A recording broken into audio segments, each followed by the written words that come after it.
আল্লাহ মাওলাল্লাযীনা আমানু ওয়া আন্নাল কাফিরিনা লা মাওলা লাহুম। আল্লাহু আকবার। আল্লাহ তাআলা বলেন এইভাবে যে বাজার ইমানের ভূমিকায় চলে আসবে, ইমান আনয়ন করবে, ইমানদার হিসেবে জীবন যাপন করবে, জেনে রাখো তোমাদের জন্য অভিভাবক স্বয়ং আমি আল্লাহ। ওয়ান্নাল কাফিরিনা লা মাওলা লাহুম।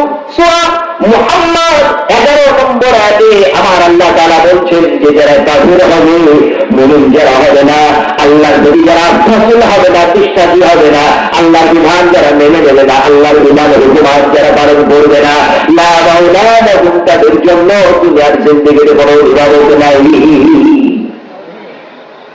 আমার বন্ধুগণ, আমাদের অভিভাবকটা হবে কে? আমরা কার অভিমুখে হব? যিনি আমাদের মালিক, যিনি আমাদের সৃষ্টিকর্তা, যিনি আমাদের রিজিকদাতা, যিনি আমাদের খালিক মালিক, সে আল্লাহর দিকে আমরা রুজু হব, ঠিক কিনা? আমার বন্ধুগণ, যদি এতটুকু আমরা করতে পারি, দিন শেষে রব্বুল আলামিন তিনি তার এই গোলামদেরকে নিয়ে অপেক্ষায় থাকেন, ফেরেশতারা গোনালে গোনান, আমার বান্দা ফজর চলে গেছে আদায় করে নাই, যোহর চলে গেছে আদায় করে নাই, আসর চলে গেছে, মাগরিব চলে গেছে আদায় করে নাই, ফেরেশতারা দেখে বলে রব্বুল আলামিন তোমার বান্দা তো 4টা ওয়াক্ত নামাজ চলে গেল, আদায় করলো না, গোনা কি লেখো? আল্লাহ জানেন নাম দিয়ে যেমন বলে ফেরেশতা আমি হলাম রহমানুর রহিম, আর তারা হলো আমার গোলাম, আমার বান্দা, সুতরাং এখনো পর্যন্ত ওয়াক্ত শেষ হয় নাই, ওয়াক্ত শেষ হয় নাই, আমার বান্দাদের কিন্তু অনাদায়ী এখনো পর্যন্ত গোনা গোনা লেগে ফেলে না।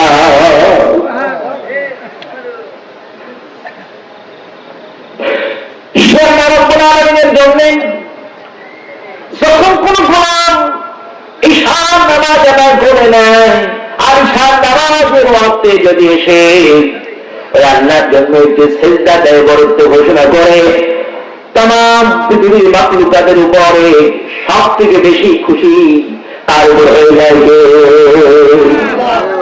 সিজদায় নত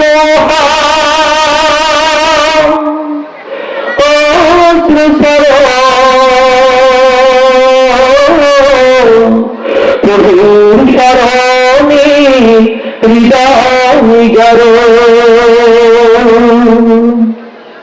হৃদয় নত হও অশ্রুসর, প্রভুর শরণে হৃদয় গরো,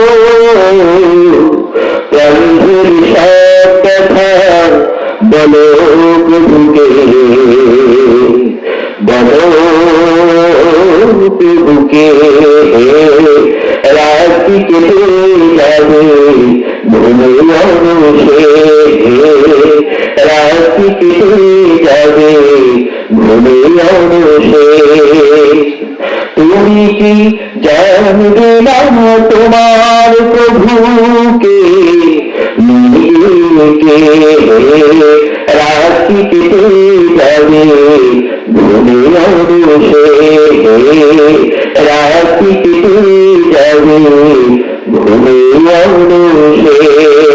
চিৎকার দিয়ে বলুন না মারহাবা। আমার বন্ধুগণ, যদি মালিক থাকে অবস্থা রাজ্যের অবস্থা কঠিন, কথা বলেন,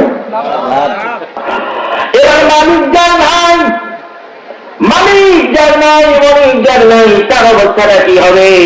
আপনাদের কিন্তু সেটা একটু ভেঙে দেওয়া দরকার, বুঝছে না? আপনারা শুনেছেন বাদশা ছিল সাদ্দাত, এই সাদ্দাত এত বড় বাচ্চা ছিল, হযরতে হুদ আলাইহিস সালাম পয়গম্বর ছিলেন, নবী ছিলেন, নাম কি? হযরতে হুদ আলাইহিস সালাম, যার নামে আল্লাহ রাব্বুল আলামিন কোরআনে কারীমের ভিতরে একটা সূরা নাযিল করেছেন, সূরাতুল হুদ। বলে আল্লাহ রাব্বুল আলামিন হযরতে হুদ আলাইহিস সালামের জামানা বাদশা ছিলেন সাদ্দাত। এই বাদশা সাদ্দাতকে রব্বুল আলামিন এত বড় সম্পদ দান করেছিলেন, এত বড় রাজত্ব দান করেছিলেন, ক্ষমতা প্রভাব প্রতিপত্তি দান করেছিলেন। বাদশা সাদ্দাত হযরত হুদ আলাইহিস সালামের পক্ষ থেকে যখন তিনি আল্লাহর দ্বীনের ঘোষণা শুনতে পেলেন, আল্লাহর দ্বীনের ঘোষণা শোনার পর জিজ্ঞেস করলেন, হুদ, যদি আমি তোমার রব আল্লাহকে মেনে নেই কি হবে? তাই আল্লাহ জান্নাত দিবেন, আর যদি মেনে না নেই কি হবে? বলে আল্লাহ পাক জাহান্নাম বানিয়েছেন, তিনি তার নাফরমান বান্দাদেরকে তিনি জাহান্নাম দেবেন।